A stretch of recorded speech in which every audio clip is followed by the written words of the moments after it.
Not long ago, I told you all about a letter I got from my dad. Remember that? Got that letter. I was angry about it and bothered by it. And do you remember what I told you I was going to do and what I did?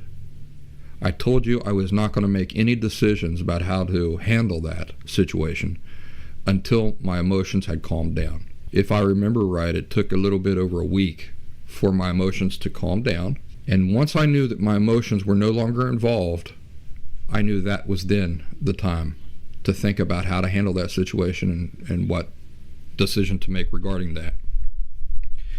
And, at that time, the thing that my emotions wanted me to do was to write a reply letter immediately, or to go out there to where he lives, or to call him, or that's what my emotions wanted me to do. And it felt right.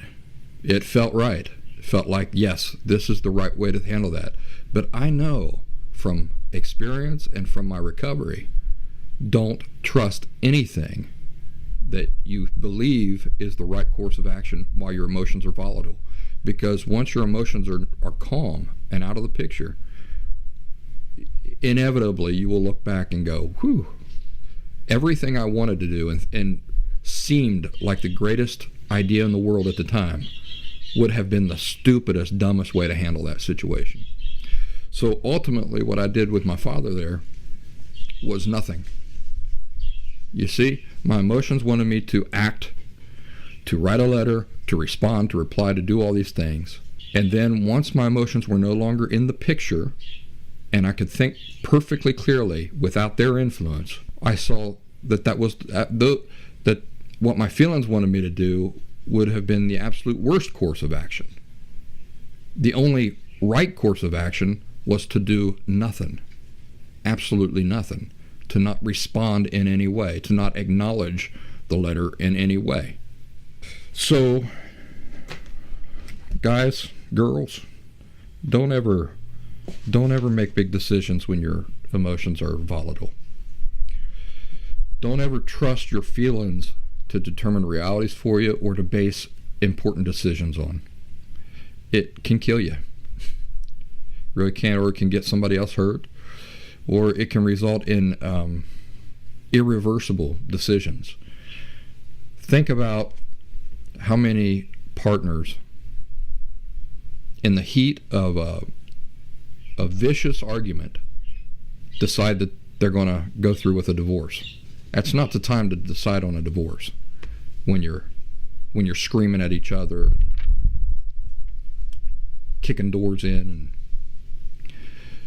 and punching the wall and stuff like that. That is not the time to decide on a life-changing thing such as a divorce. The time to decide on something like that is when you're perfectly calm and your feelings are not informing you. They're not influencing you. Where you can sit with a clear mind and look at the situation and say, this is the right course of action. I know it. I'm calm. I'm thinking clearly. I won't have any regrets about this later. It is the right thing to do. How about cutting your parents out of your life? When is the time to make that decision? When they've really ticked you off? When you're really upset with them? When you're pacing around the house with your fists clenched? That's not the time to make a decision like that. Time to make a decision like that, and it might be the right decision to cut them out of your life. It might be the right decision to get a divorce. But the right time to make that decision is when you're perfectly calm.